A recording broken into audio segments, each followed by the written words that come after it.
Bueno, buenos días. Buenos días, señorita. Mi nombre es Zulma y soy practicante de la carrera de psicología. Muy bien. La práctica que vamos a hacer hoy es para conocernos un poquito más y usted me platique sobre su motivo de consulta. Bueno, ¿Me podría dar su nombre? mi nombre es Luis Gómez Ok. y soy una persona ex empleado de gobierno, retirado, profesionalmente como controlador de tránsito aéreo y como piloto aviador. ¿Usted es de aquí de La Paz? No, yo nací en Zacatecas. Mi infancia se desarrolló en la Ciudad de México hasta los 13, 14 años y me fui a Estados Unidos. Regresé a los 22 años de allá, 23 años para ser exacto. Regresé a la Ciudad de México a trabajar, a convalidar estudios, pero estaba el movimiento del 68 y pues no se pudo hacer nada. Entonces tuve que ponerme a trabajar y encontré otra carrera que fue la de control de tránsito aéreo. Empecé a trabajar en esa carrera en la Ciudad de México, después en Tijuana, después me mandaron aquí a La Paz, a California, a trabajar y he estado aquí desde entonces. Obvio con salidas a diferentes entidades de la República y ciudades de la República por cuestiones de mi trabajo como controlador y como piloto aviador también. Ok. Saltándonos la pregunta que le hice primero, ¿cuál es su motivo de consulta? Mi motivo de consulta es ¿por qué no soporto yo la estupidez en el ser humano? Ok, ¿qué es el concepto de estupidez? La aplicación de la ignorancia con conocimiento de causa. O sea, que sabe la persona que está mal y continúa actuando mal. En mi trabajo profesional, tanto como controlador de tránsito aéreo como piloto aviador, en ambas profesiones estaban a mi cargo vidas humanas. Como piloto aviador al mando de una aeronave, pues soy responsable del manejo de la aeronave, del pasaje que va dentro de la aeronave y obviamente de mi vida y de mis compañeros pilotos o sobrecargos que vayan conmigo. Entonces ahí no puedo cometer errores, no puedo cometer idioteces o estupideces para poner en peligro la vida. Y como controlador de tránsito aéreo, pues soy responsable también de otro piloto con su aeronave, con sus pasajeros y probablemente en determinado momento hasta 20 aeronaves más. Okay. Dependiendo de mi capacidad, dependiendo de la posición en que sea, dependiendo de la ciudad donde esté, pero eso es lo normal. Entonces, en mis profesiones, ambas, a mí la idiotez, la persona que quiere estudiar estas profesiones, cualquiera de las dos, tiene que ser una persona que piense claramente, que tenga ideas claras y perfectas. No concibo que haya gente que no sé si por ignorancia, si sea por desidia o por misma flojera de no progresar y mejorar su actitud. ¿Y de dónde cree que venga esta ignorancia? Pues muchas veces es cultural. Otras veces es pues el bombardeo masivo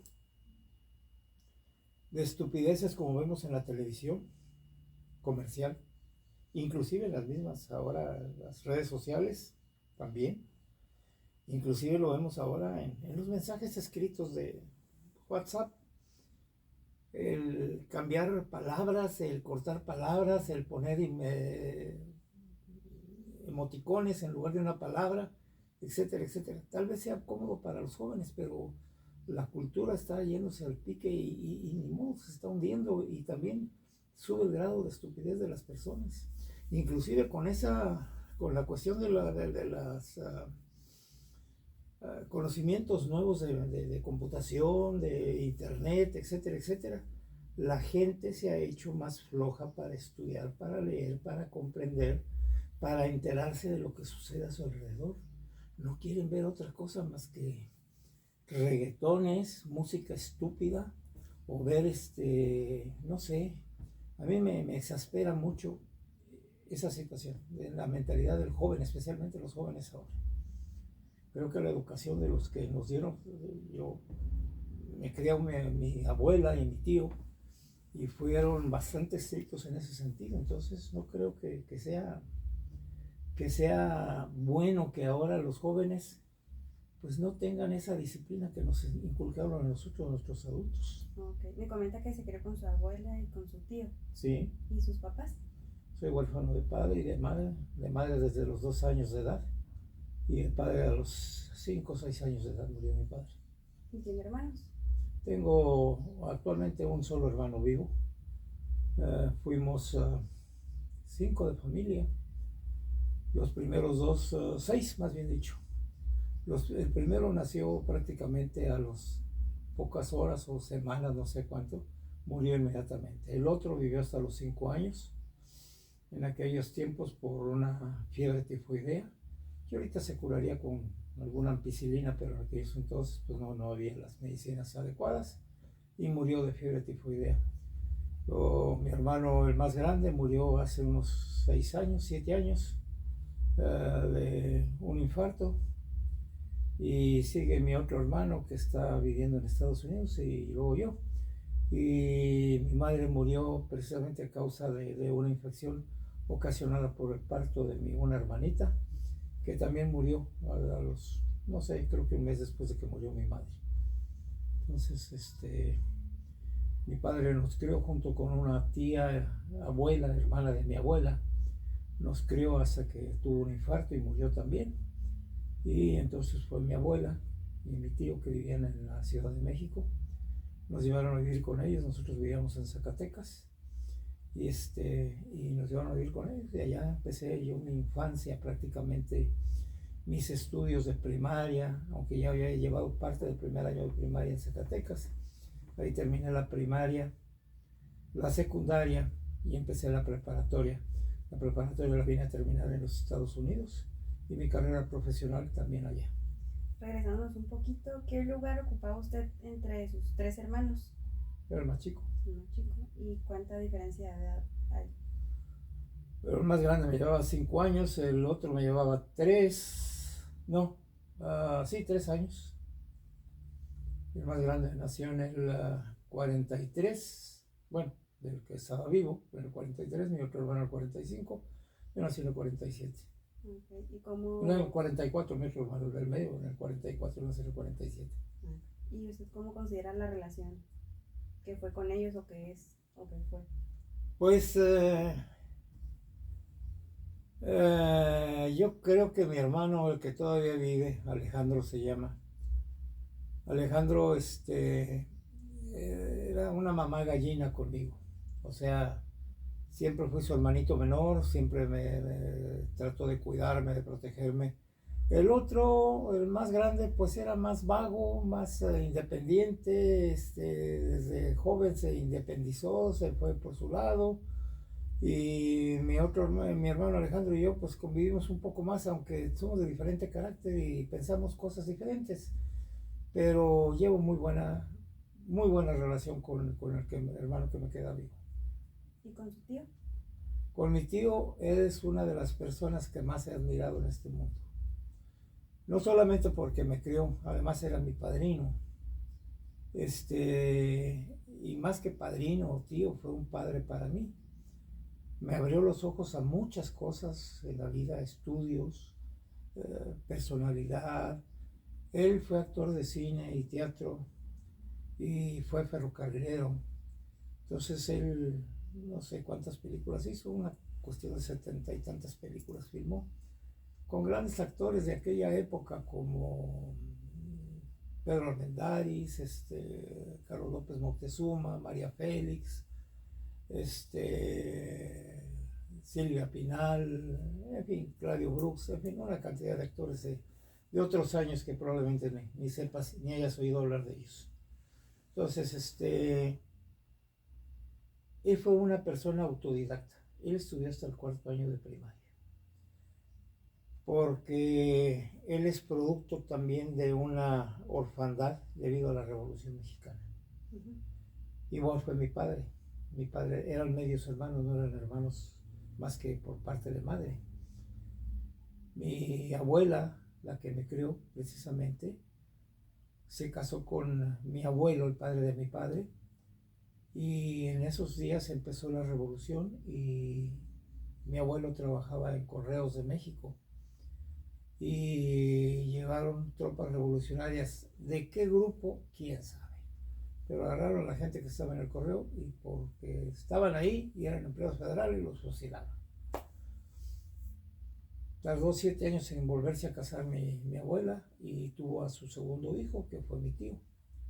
Y a su vez también perdió a su padre con otra llegada de revolucionarios también de otro quién sabe qué grupo, pero el papá de mi tío trabajaba en ferrocarriles y también lo pasaron por las armas. Entonces mi abuela, con los escasos conocimientos que tenía, se dedicó a coser prendas de ropa para poder sobrevivir y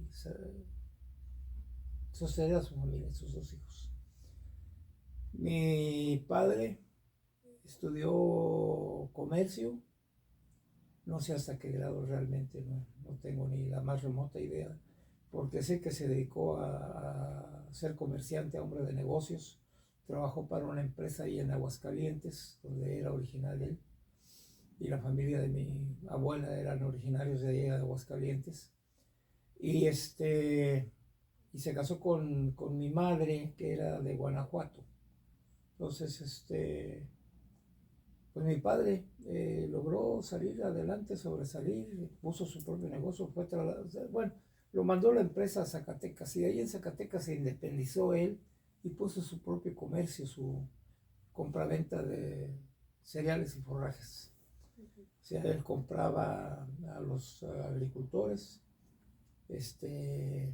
cuando la cosecha apenas empezaban a sembrar o la cosecha empezaba a surgir de los surcos, y él ofrecía apoyo económico para que la cosecha creciera y prácticamente la compraba todavía en el surco antes de que se produjera. A veces se quemaba por fríos, por falta de agua, lo que fuera.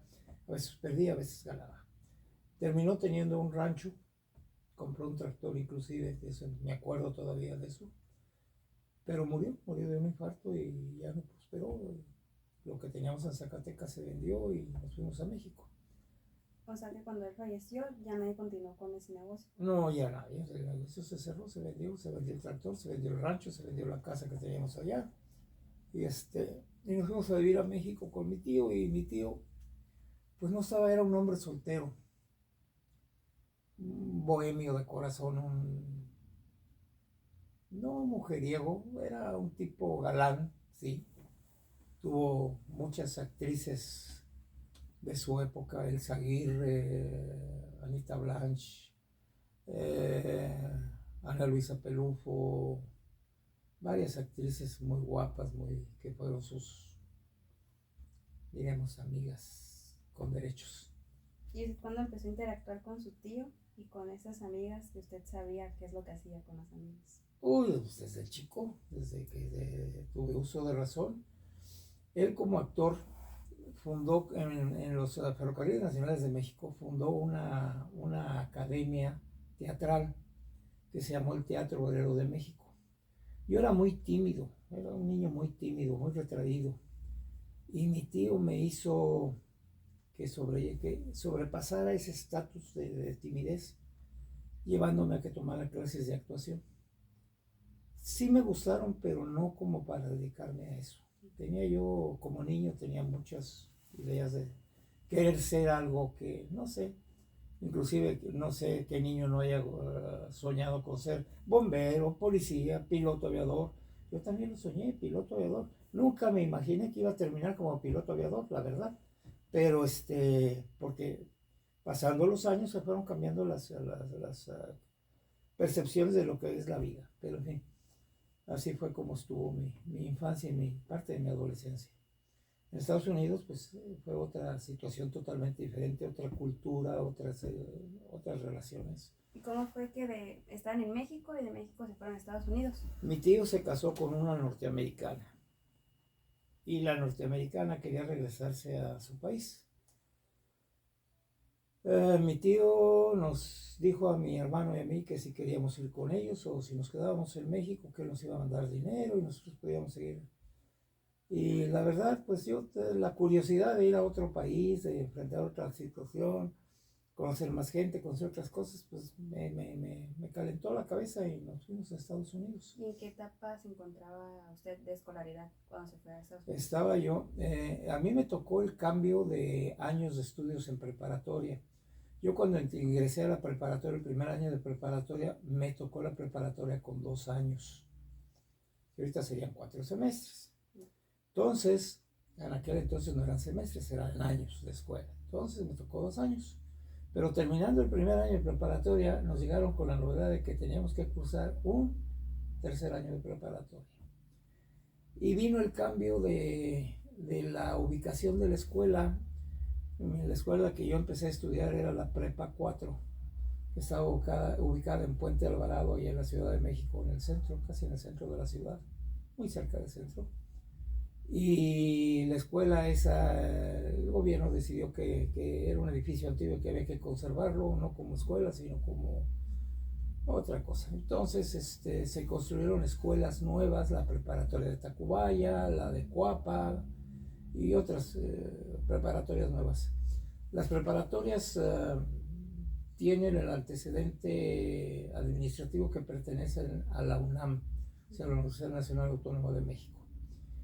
Y las vocacionales pertenecen al Politécnico. Entonces, y no es que yo tenga una mentalidad científica, porque la necesidad me ha hecho obtenerla, pero yo era más de humanidades que de cuestión científica.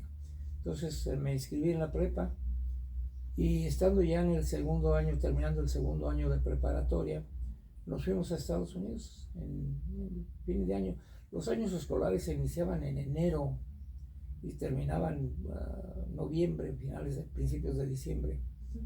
Y finales de enero iniciaba el ciclo escolar, era cuando teníamos las vacaciones grandes, no en verano como es ahora. Entonces, cuando nos fuimos a Estados Unidos, pues me encontré con que allá el ciclo escolar era diferente. Entonces me tuve que esperar todo lo que fue, llegamos en diciembre, finales de noviembre, y tuve que esperar diciembre, enero, febrero, marzo, abril, mayo y junio para poder ingresar a la escuela allá en Estados Unidos. Tuve que ingresar para un mes antes para nivelar mis estudios con los estudios de Estados Unidos. Ya terminé mi high school, senior high school, y entré a la Universidad Cristiana de Texas. Okay. ¿Y cómo fue este cambio cultural? Y me imagino que también de vivir, porque estaban acostumbrados a vivir usted, su hermano y su tío. Sí. Y se integra esta nueva persona. Y después con la esposa de mi tío, ¿sí? Que entra alguien más al círculo familiar y que usted también pues cambia entran parientes de la esposa de mi tío, unas hijas que tenía ella, Kathleen Kay y Sonia, y otras personas, una hermana, un hermano, sus papás, sobrinos de ella, inclusive uno de ellos de nombre Jay. Llevé excelente amistad con él, era muy buen muchacho, muy buena onda conmigo. Hicimos muy buenas migas. Así que, y sí, pues allá fue otra cuestión totalmente diferente. Me abrió los ojos a una educación más dinámica, porque en México todavía existía esa vieja regla de que la letra con sangre entra. Era lo que decían antes los antiguos maestros, y ya afortunadamente a mí ya me tocó la época en que ya no se golpeaban a los alumnos en el salón de clases, pero me tocó una maestra española que todavía había llegado de España con esas ideas. ¿En qué grado estaba? Yo estaba en quinto año de primaria, y me tocó que le dijera a las niñas que si hacíamos o si nos veían platicar, que nos dieran una bofetada. Entonces, pues, la niña que estaba enfrente me pidió un compañerito ahí, una sacapuntas, un lápiz, no sé qué cosa, y la niña esa me vio platicar o hablar con él entregándole el lápiz, se volteó y me dio una bofetada. Y pues la verdad a esa edad uno no reconoce si es una damita o es un niño, nada. Entonces pues lo que cabía en la edad de eso es regresar la bofetada. Y la maestra se vino como energúmeno en contra de mí a pegarme con una vara que se utilizaba como apuntador en el pizarrón, a pegarme con ella. Me defendí y le pateé las espinillas. Entonces, pues me salí del salón porque me quería golpear y me estaba diciendo hasta de lo que me iba a morir. Fue a la dirección, me acusó y pues no pasó nada porque la que perdió la chamba fue ella. No pregunté, anteriormente su papá, su tía o su abuela, que fueron sus figuras de autoridad, le llegaron, ¿cómo eran los castigos? Mi papá una sola vez me dio una nalgada porque nos metimos a su habitación, a su recámara, a jugar mis hermanos y yo, y le tumbamos una cortina, un cortinero. Y fue la única vez que me pegó. Mi tío jamás me pegó, jamás, de los jamases. A mis hermanos sí, mi hermano mayor, pues a ese sí se lo recetaron varias veces, porque era tremendo. Y el otro no tanto, era más tranquilo, pero yo no sé, era yo el niño consentido, yo creo, el bebé, el Benjamín de la familia. Entonces no, me trataron bien, me quedaron mucho.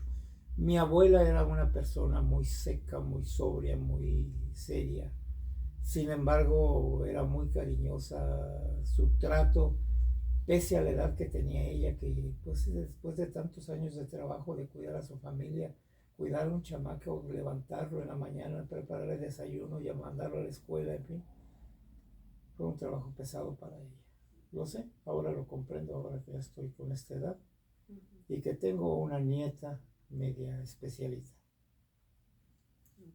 ¿Por qué especialita? Eso sería tema de otra conversación, de otro... No está bien, todo lo que, no importa lo que se le venga a la mente, así sea todo. Es una niña que la he consentido demasiado, la verdad. Okay. Y se ha aprovechado de esa situación. Es una aprovechada. Y desgraciadamente para ella no se da cuenta que el daño se lo hace ella sola. La queremos, la adoramos, tanto sus tíos como sus abuelos y su madre, aunque su madre pues es la autoridad de su hogar y a veces tiene pleitos con ella, pero también se da sus agarrones porque tiene un carácter muy fuerte, muy especial, pero es una niña que afortunadamente es muy estudiosa, muy aplicada, muy responsable, algo tóxica obviamente, pero sí. Okay. Me estaba platicando del choque cultural de Estados Unidos, nos fuimos de tema. El choque cultural, número uno fue la independencia de los jóvenes del seno familiar, es el primero. Yo estaba acostumbrado que en México yo no salía a ningún lado sin permiso de mi tío o mi abuela.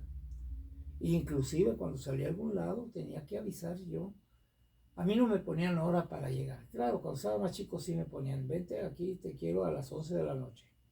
Pero ya cuando llegué a la prepa ya no me decían, te quiero aquí a tal hora, me decían, ¿a qué horas vas a llegar? Ya tenía yo los 14, 15 años por ahí. Entonces me decían, ¿a qué horas vas a llegar? Y a la hora que decía yo, ni un minuto tarde tenía que estar yo en la casa. Eso fue una disciplina muy estricta. Cuando llegué a Estados Unidos, no. Mi tío ya estaba más dedicado a su esposa, ya nos veía ya como más adultos, más adolescentes grandes, ya con más. Y ya no hubo esa restricción y ya no había el peligro de que las calles de la Ciudad de México peligrosas, etcétera, etcétera. No, allá en Estados Unidos, ¿no? ¿Qué le puede pasar? Pues pasan muchas cosas allá.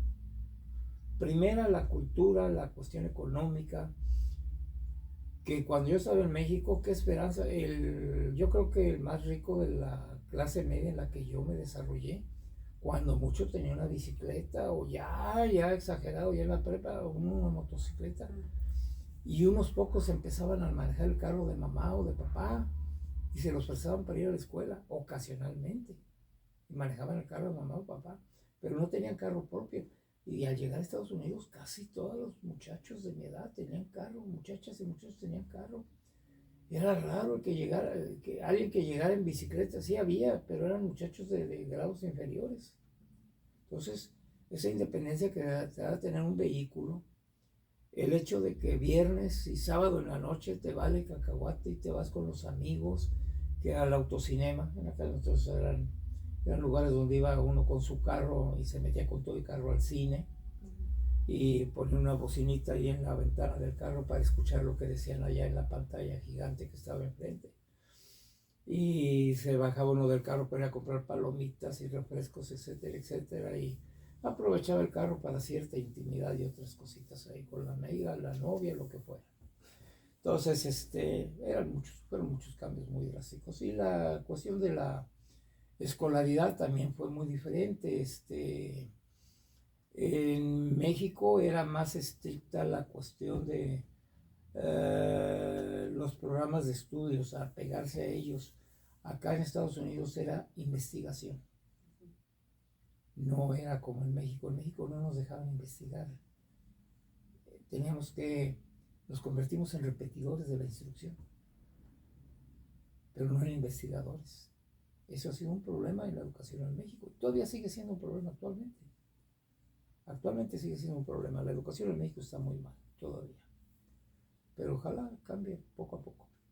Terminó el high school y de ahí estudió alguna carrera. Sí, me gradué. Tengo la licenciatura en arqueología de Mesoamérica. Y tengo un posgrado, una maestría de antropología humana, física humana. ¿Y qué lo llevó a estudiar esa carrera? Porque me gustaba mucho. Era lo que yo quería dedicarme a estudiar.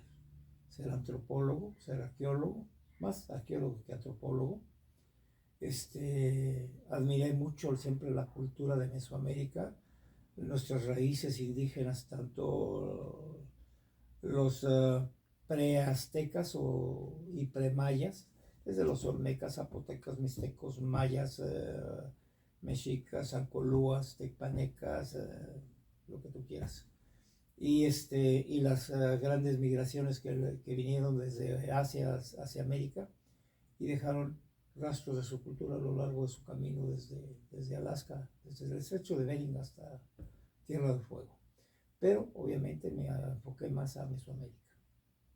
Aunque en parte de mis estudios como arqueología pues incluían estudios de culturas asiáticas, de Medio Oriente, de europeas, griegos, micénicos, egipcios, hititas, babilonios, etcétera, etcétera. Un montón de gentes que escapan ya de mi mente ya. Pero sí, todo eso lo estudié. Era pues materias ¿cómo te diré? De introducción a la materia final que fue mi arqueología de Mesoamérica. Eso fue lo que me dediqué principalmente. Okay. Aunque desgraciadamente no pude ejercer porque pues en México en aquellos tiempos, no sé si actualmente estoy retirado, no tengo idea, pero creo que todavía sigue imperando esa situación de si no tienes un compadre, comillas, palanca, que te apoye y te pueda apoyar en lo que vas a trabajar, no la logras hacer. No la logras hacer. Yo cuando llegué aquí a México cuando regresé a México quise convalidar mis carreras y la universidad estaba en huelga por los movimientos de octubre del 68. Entonces, pues a mí me tocó la matazón del 2 de octubre en Tlatelolco, la Plaza de las Tres Culturas, y no fue algo bonito. Entonces, yo quería ser arqueólogo, pero no se dio. La situación me obligó a entrar a trabajar primero como agente de venta de bienes raíces para poder sostenerme. Y después cuando vi la oportunidad, ya que había estado yo en la Fuerza Aérea Norteamericana, cuando estuve yo en Estados Unidos. ¿Qué lo llevó de Estados Unidos a regresarse a México? Darme de baja en la Fuerza Aérea de los Estados Unidos. Cuando estuve en Estados Unidos, es otra parte de mi vida que pues no quería contar, pero en fin, va. Yo me casé con una norteamericana. Fue una boda de escopeta, como se dice. ¿Por qué? Porque salió embarazada la chica y yo no quería quedar mal porque eran mis principios que me inculcaron a mí, que no podía fallar. Si hacía mi tarugada tenía que responder por ella. Entonces me casé con ella. El papá no me quiso nunca, mi suegro no me quiso nunca. Allá las familias son muy influenciables en sus orígenes, de dónde vienen, de dónde son.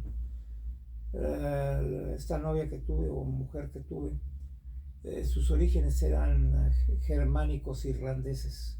La mamá era de origen irlandés y el papá era de origen germánico.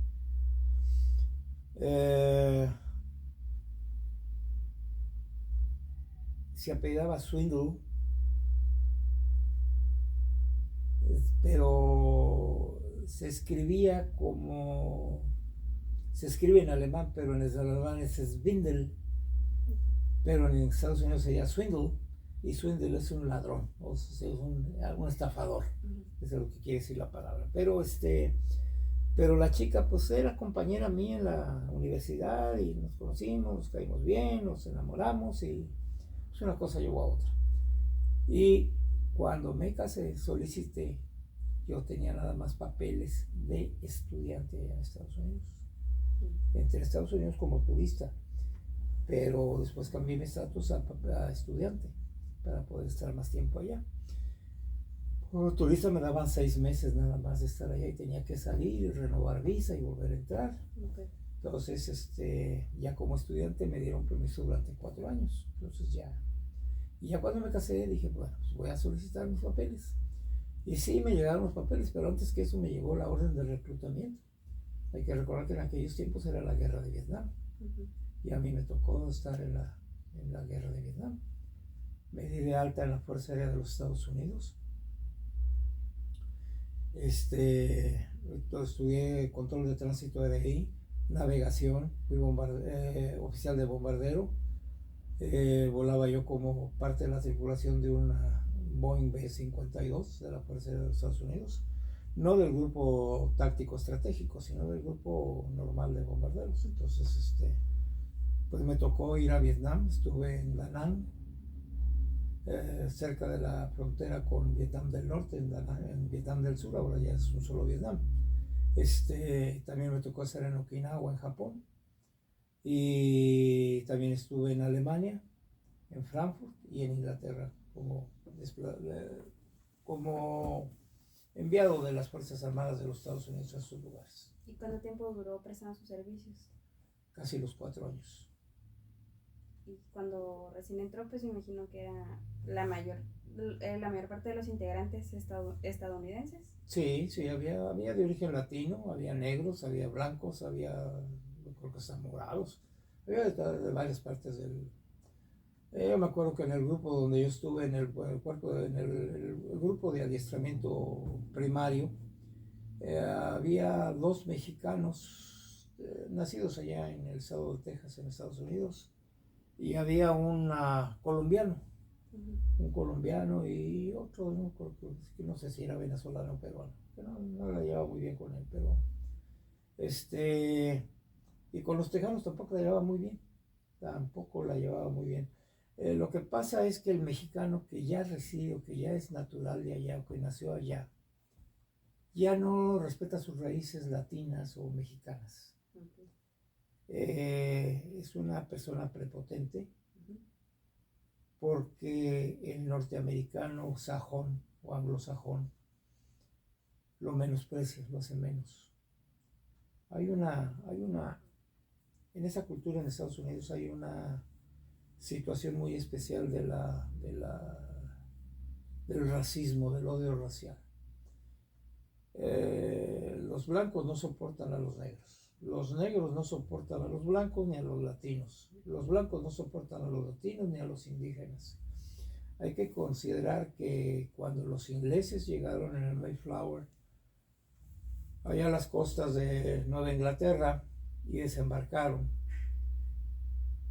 hicieron amistad con los indígenas, pero porque tenían necesidad de ellos para aprender a cultivar lo que se daba aquí en estas tierras y aprender a cazar y ver cómo moverse en los bosques de América del Norte. Pero en cuanto a los ingleses les das la mano, se toman el pie. ¿Qué hicieron? Matar a los indígenas. Y así lo siguieron haciendo hasta que conquistaron todo lo oeste. Los norteamericanos es una cultura de depredadores, igual que los ingleses. Los ingleses hicieron exactamente lo mismo como conquistadores en otras partes del mundo. En la India, en Australia, en Nueva Zelanda, etcétera. En muchos lugares donde estuvieron los ingleses, en Sudáfrica. Los españoles no, los portugueses no, los españoles se integraron a la cultura local, buscaron mujeres de ese lugar o hombres en algunos casos y se creó el mestizaje. Nosotros somos productos de ese mestizaje. El norteamericano no acepta el mestizaje. Son muy pocos seres, los muy pocos norteamericanos que aceptan el mestizaje. Realmente no quieren mezclarse con latinos o con negros o con indígenas o con asiáticos. Esa es la realidad. Muy pocos son los que, yo diría que un 3 o 4% de la población anglosajona de Estados Unidos acepta el mestizaje. Y ahorita yo creo que un poco más, pero en aquellos tiempos era el porcentaje ya. Entonces, pues eso fue prácticamente lo que hice de mi vida. Ya estando ya en Estados Unidos, no terminé el servicio militar en Estados Unidos. Me deserté. ¿Por qué? Porque ya había estado 2 veces en Vietnam y me iban a mandar por una tercera ocasión. Y dice que el viejo dicho mexicano que va tanto el cántaro al agua que acaba por reventarse. Entonces, tuve suerte, estoy vivo. Me tocaba otra vez ir a una región caliente, una zona caliente que se llama en el lenguaje de los guerreros, de los soldados. Entonces ya no quise hacerlo y no estaba yo convencido. Es más, todos los soldados que estábamos ahí, tanto anglosajones, negros, latinos, lo que fuera, no estábamos de acuerdo en esa guerra. No queríamos estar ahí. ¿Y su hermano más, el otro hermano más grande, él no fue? Él no, porque él se casó con una señora que tenía 2 hijos. Okay.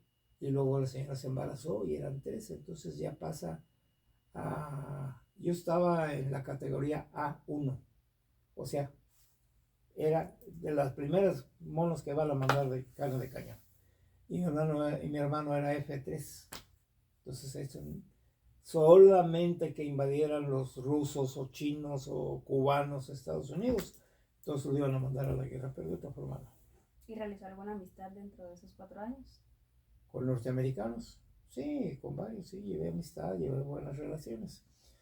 Inclusive, pues me dolió mucho la muerte de un chicano, un México norteamericano originario de Chicago. Con él la llevaba muy bien, me dolió mucho porque lo mataron en Saigon, bueno, Vietnam. ¿Y usted estaba ahí cuando él falleció? No, nada más lo vi cuando trajeron su cadáver y al perro, que él era lo que llaman aquí en el ejército mexicano un binomio de seguridad. O sea, él iba con un perro, traía un perro pastor alemán. Muy bonito que yo terminé quedando con ese animal. Okay. Así que esa es. Pero volviendo al tema de por qué odio la estupidez. Toda mi vida, cuando estaba chico, pues aunque me decían en mi casa que estudiar, pues yo era flojo, la neta. La verdad era, yo me valía cacahuate. Entonces, me valía de la amistad que tenía con amigos, amigas, especialmente amigas, compañeritas. En la primaria los niños somos muy homofóbicos, odiamos a las mujeres, comillas.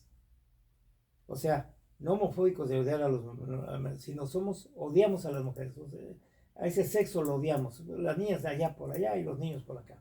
Los niños a jugar fútbol, básquetbol, béisbol, lo que fuera, patear pelotas, correr, etc. Las niñas allá sus jueguitos, etc. Pero yo no era así. No es que me gustara andar, sino simple y sencillamente que me gustaba convivir con las niñas, platicábamos de cosas, etcétera, etcétera. Muchas cosas. Entonces ellas me enseñaron mucho. Y una de las cosas que les agradezco es que me enseñaron a estudiar también. Aunque me ayudaron mucho, las tareas las hacían ellas, ¿eh? Yo no. Yo era vago, me valía cacahuate y le decía a la amiga, a Julia, una vez, yo vivía en un edificio ahí en la colonia Anzures, en la calle Lafayette, yo vivía en el 13, ella vivía en el número 11, yo vivía en el tercer piso, yo vivía en el quinto piso, y pues pasábamos de un lugar a otro ahí, y luego llegó otra compañera, una hija del embajador de Polonia, y vivía en el embajador de Polonia en el octavo piso. Ese edificio tenía 9 o 10 pisos, una cosa así. Y ahí estábamos y llevamos muy buena amistad. Y luego cerquita vivía otra amiga, otra María Eugenia. Y también ahí en la otra colonia, más cerca, también ahí cerca de la escuela, vivía Hortensia y Lucrecia y varias amigas y me las llevaba mejor con ellas. La llevaba y además se le decía, oye, hazme mi tarea, y me la hacía mi tarea, y entonces era feliz yo de la vida. ¿Y con los niños nunca se llevó? ¿O sí? Sí, sí, jugaba con ellos, jugaba fútbol, jugaba béisbol, hacíamos todo, sí. Pero sí, sí abusé de esa situación. Pero cuando entré a la secundaria, ahí me dolió no haber estado prestando atención y hacer mis tareas. Entonces ahí me tuve que meter con ganas a estudiar. Entonces, yo estuve becado en la escuela primaria en la que estuve. Era la escuela de la Ciudad de México o Mexico City School. Era una escuela de origen inglés. Su educación era tipo inglesa, aunque ya los maestros que hablaban inglés, la mayoría eran norteamericanos. Creo que había un neozelandés y 2 ingleses todavía ahí, pero... Y la ventaja es que en esa escuela la mitad de las clases en la mañana, las primeras horas de clase eran en inglés. Entrábamos a las 8 de la mañana, 7:30, 8 de la mañana, una cosa así, no me acuerdo. Creo que a las 8. Y a las 11 de la mañana, 3 horas, hasta 11:30, salíamos al recreo. Y a las 12 regresábamos y a las 3 salíamos de 3:30 de la tarde salíamos de clases. Eran 3 horas y media de clases en español. Pero las primeras 3 horas y media eran en inglés, puro inglés. Historia, matemática, literatura, geografía, todo en inglés. Y después, las otras 3 horas y media eran en español. Eran exhaustivas, muy exigentes los maestros. Y con todo y todo, pues salí adelante. Yo estaba becado, había conseguido mi tío una beca para mí en esa escuela, una escuela particular, muy cara, por cierto. No sé si existe la escuela, creo que todavía existe la escuela en México. Ya no está ubicada en ese lugar donde estaba antes, ahora hay un edificio ahí de no sé qué. ¿Sus hermanos también estaban en esa escuela? Mi hermano Alejandro estuvo ahí, mi hermano Javier no. Porque ella era más grande. Era el más grande, ese ya no estuvo ahí en esa escuela. Mi hermano Alejandro estuvo ahí, terminó la primaria y ya no quiso seguir estudiando. Yo sí, seguí hasta la secundaria. Y esa escuela tenía secundaria, pero los directores, la directora de la escuela primaria era la esposa del director de la escuela secundaria y andaban en pleitos, se estaban divorciando. Creo que mi tío tuvo algo que ver con eso, pero eso ya es otra historia. Entonces, ya no me aceptaron en la secundaria con la beca. Pero como yo tenía la beca, entonces me mandaron a una escuela alterna que fue el Colegio Hebreo Tarbut. Ahí entré a una escuela para niños judíos, de religión judío. Ahí entrábamos a las 7 de la mañana y salíamos a las 5 de la tarde, eran muchas horas de clase, porque entre las clases que se daban en esa secundaria era tomar hebreo, tomar yiddish. El yiddish es un idioma que desarrollaron los judíos emigrados a Europa. Es una mezcla de idiomas, principalmente el alemán, polaco, ruso, portugués, español e italiano. Son principalmente los idiomas que componen el yiddish, pero más alemán, como el 80% es alemán.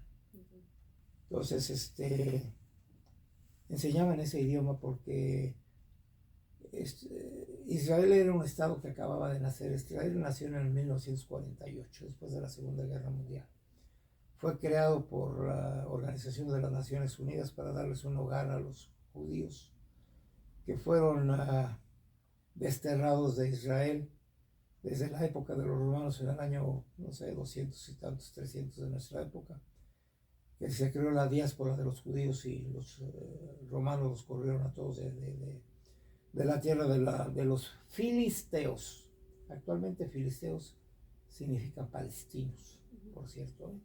Para que no se confundan de qué hicieron los filisteos, se convirtieron en palestinos.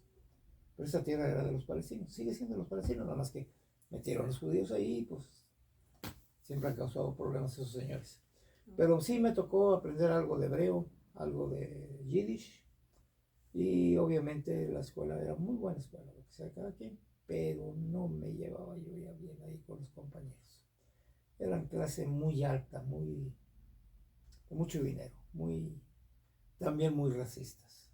No querían a los mexicanos, y menos si eran católicos. Yo no he profesado la religión católica, dice que tengo uso de razón para pensar en lo que es la religión, y no creo en esa religión, punto. ¿En qué religión cree? En ninguna. Okay. En ninguna. Soy ateo, o más bien libre pensador. Más bien libre pensador. No tengo percepciones de una religión u otra.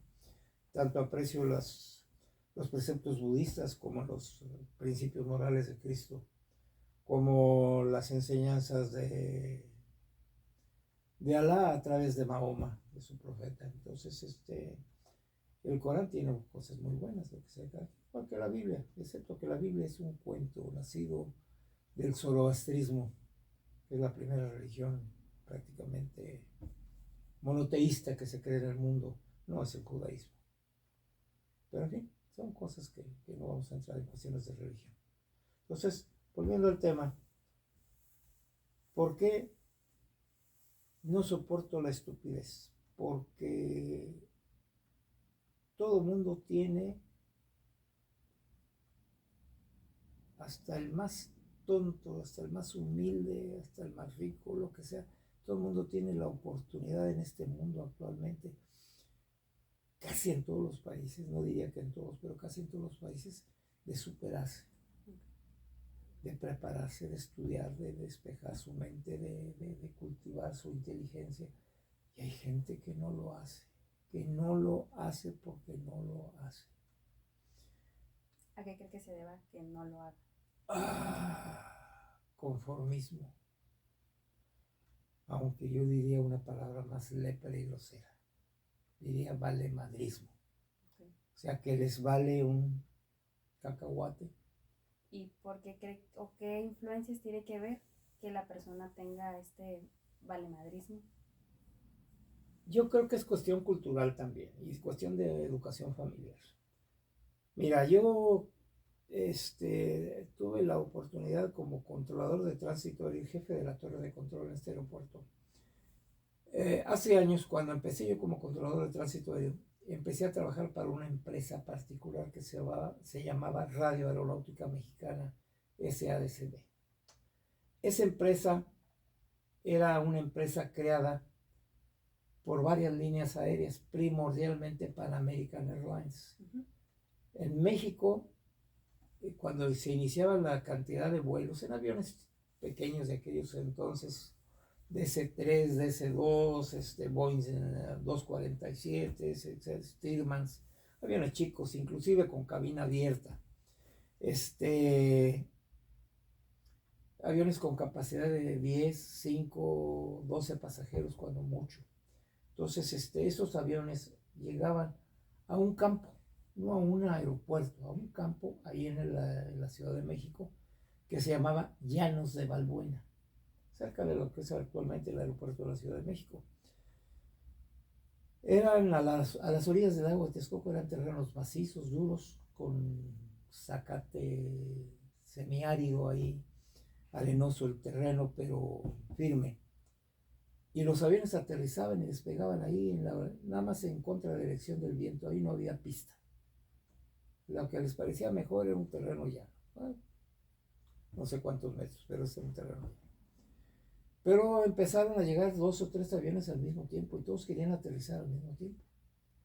Entonces, los encargados del despacho de las aeronaves, o sea, los que vendían boletos y atendían las necesidades de los pilotos, de la tripulación, del avión, el combustible, etcétera, etcétera, se les llamaba despachadores, porque despachaban el avión. Esos también le daban la instrucción al avión para aterrizar.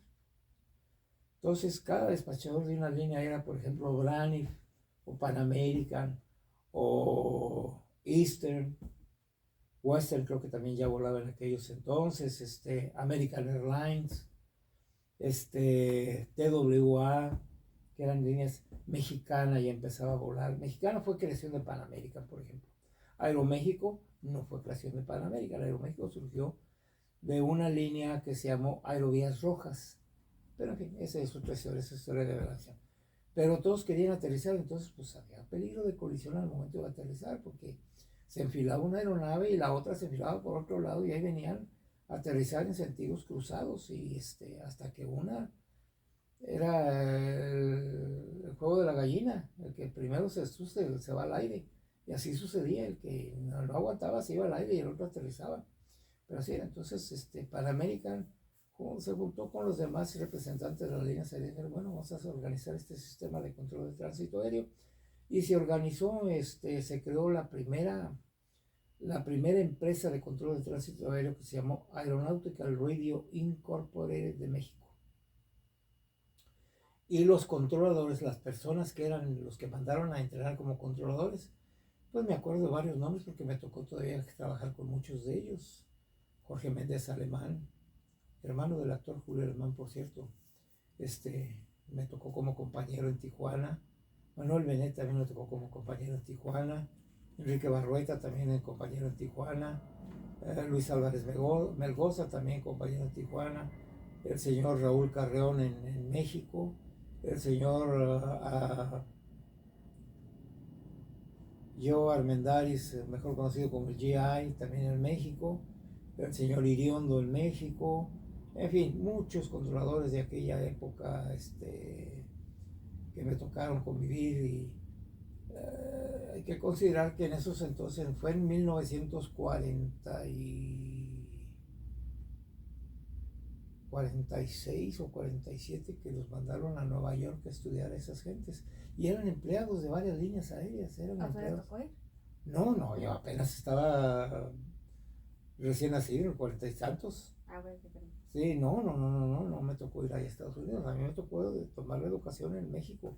En el control de tránsito aéreo civil en México. En la Fuerza Aérea tomé el control de tránsito militar. Pero y yo estudié en el 68, 69 en México. Finales del 68, principios del 69 prácticamente. Y ahí tomé mi educación de control de tránsito aéreo, pero fueron esas cuestiones. Te decía que cuando llegué yo aquí a La Paz, cuando llegué estaba una torre de control ahí donde está actualmente Soriana, ahí en, ¿cómo se llama? Paseo, no, Plaza La Paz, en Plaza La Paz, ahí Soriana. Ahí era la pista aérea de la pista del aeropuerto de La Paz, lo que es la calle, creo que se llama, no recuerdo el nombre, pero no es donde está el Parque Nausar, así es, donde están los bomberos y todo eso. sí, por ese lado será la pista, y del otro lado eran los límites del terreno, donde estaba la calle Pues es la Colosio. Carabineros es la otra calle, sí. Bueno, esa era la pista. Ahí me tocó llegar a trabajar. Y cuando llegué a trabajar había dos compañeros que también habían llegado unos meses, tres compañeros. Uno de ellos fue compañero mío en la escuela, Guillermo Loam Rodríguez, y los otros dos, Alejandro Fran Navarrete, y el otro era Armando Galindo Aquier. Ellos ya tenían como unos 8 meses, habían llegado antes que nosotros. Entonces, a mí me mandaron a Tijuana, de Tijuana me mandaron acá a cubrir vacaciones, precisamente de Armando Galindo Baquier, que salí de vacaciones. Entonces llego yo y me dijeron, bueno, pues te hay que quedar. Él es el jefe, así que tú te quedas de jefe también, y papelería y todo. Pero tenían a mi compañero Guillermo, trabajando de secretaria, no le daban chance de controlar, no le enseñaron a controlar nada. Y pues ese es el chiste del controlador, llegar a controlar, llegar a organizar el flujo de tráfico de entrada y salida de un aeropuerto. No es una cosa del otro mundo, pero sí es una cosa delicada porque tienes que dar secuencias, ordenamiento del flujo de tráfico de entrada y salida y evitar colisiones entre las aeronaves en el momento de llegar o salir. En fin, parece cosa fácil, pero no es tan fácil porque hay que considerar que las aeronaves son unidades móviles, no dejan de moverse, están en constante movimiento. No son como helicópteros, si se paran se caen. Así que creo que es una cuestión delicada. Y me acuerdo que había estupidez dentro de... Sí, por eso, allá voy. Entonces, cuando llego yo a la torre de control, me encuentro con que la torre de control estaba ocupada por radiooperadores de Aeroméxico, de Aeronaves de México. Y los controladores eran ahí, no sé, ahí estaban ahí con ellos y dije, bueno, ¿quién manda aquí? ¿Quién es el jefe aquí? No, es que ellos ya estaban aquí estamos. Oye, pero yo necesito las ventanas sin cortinas. Y tenían cortinas de esas venecianas, de esas de metal que se bajan y se doblan y se cierran totalmente, porque les molestaba el sol en la tarde. Y tú tienes que tener visibilidad a lo largo de la pista, ancho de la pista, y caes de rodaje y todo, y las aproximaciones. No, pues aquí, a ver dónde está el avión. Ya aterrizó, levantaban la cortina por un ladito para que no le molestara al radiooperador. Eso es estupidez. Y estos muchachos que llegaron no tuvieron ¿cómo te diré? El carácter de decir, ¿sabe qué? Fuera. Esta es torre de control, es para controladores. Ustedes eran los controladores antes, ya no, ya llegamos nosotros. Es una empresa nueva que llegó a tomar esto. Ustedes ya no son controladores al radiooperador, van a seguir trabajando con Aeroméxico, váyanse allá. Pues no, se quedaron ahí. Esa fue una. Luego, cuando ya me quedé yo como jefe de torre, cubriendo esas vacaciones, fue lo primero que hice. Le dije a los señores y hablé con el comandante y el administrador del aeropuerto. Y dije, no los quiero ahí, van para afuera. Y los sacaron. Obvio, me quedé sin equipo de nada. No teníamos, Ramsa, en aquel entonces, la empresa en la que trabajaba, no tenía nada en esa torre de control, nada. Ni radio, ni nada. Pero así como pasó eso, me acuerdo que aquellos entonces, híjole, para hablar por teléfono a México era un rollo. No son como las comunicaciones actualmente. En aquel entonces había que ir a hacer una reservación en una caseta de larga distancia para poder hablar al exterior. Si tenías suerte tenías 1 hora o 2 horas de demora, pero eso había hasta 1 semana de demora para poder comunicarte a algún lugar fuera de la ciudad. ¿De qué año estamos hablando? En 1969-70. ¿En el 70 ya estaba usted aquí en La Paz? En el 69 llegué aquí a La Paz.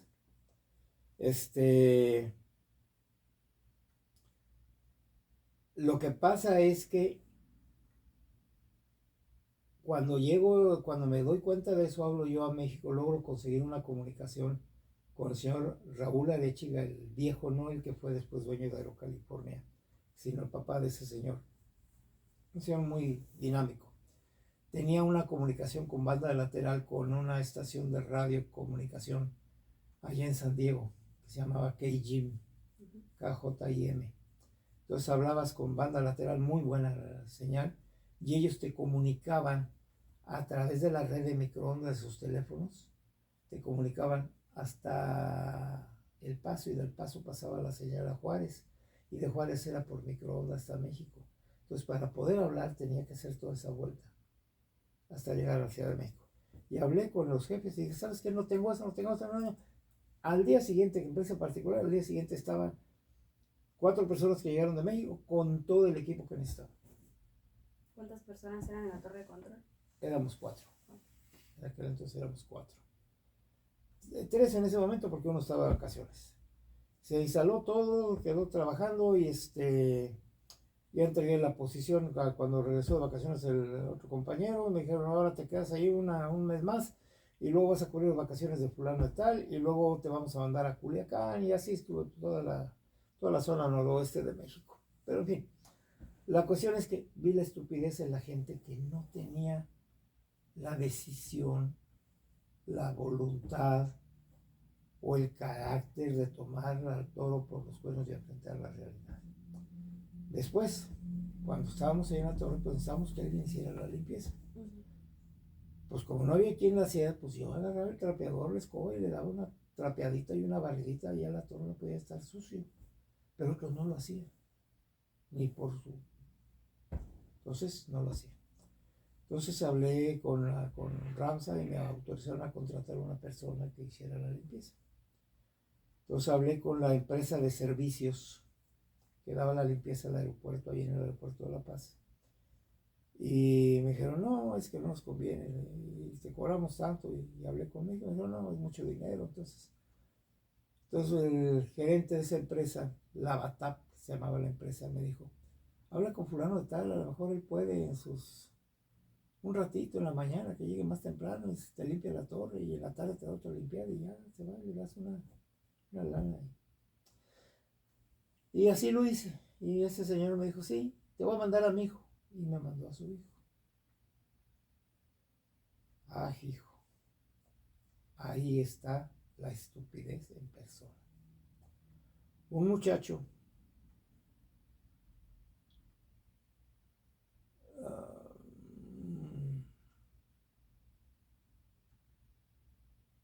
que originalmente se llamaba Javier Pelatos. Llevaba el apellido de su madre, porque su padre no lo había reconocido. Como era hijo ilegítimo, pues no lo había reconocido. Pero en fin, la cuestión es que ese muchacho empezó a hacer la limpieza. No lo hacía bien, pero pues se le ayudaba y no, tampoco era el sueldo que recibía. En aquel entonces eran 200 pesos lo que se le pagaba por semana. Okay. Que era buen sueldo, la que sea de cada quien. Yo empecé ganando 700 pesos quincenales ahí en ese trabajo. Y a él se le daban 400 prácticamente por ir a barrer y trapear un ratito nada más, sacudir y ya. Y no había gran cosa que sacudir ni nada, era una mesita, unas sillas y un escritorio y una máquina de escribir y darle una sacudida y para de contar, era todo. Ok, pero aunque le interrumpa, pero ya se nos acabó el tiempo de la sesión. Bueno. En la próxima sesión vamos a seguir hablando de nuestro motivo de consulta. Y pues sería todo de mi parte. Ok, muchas gracias. Muchas gracias a usted.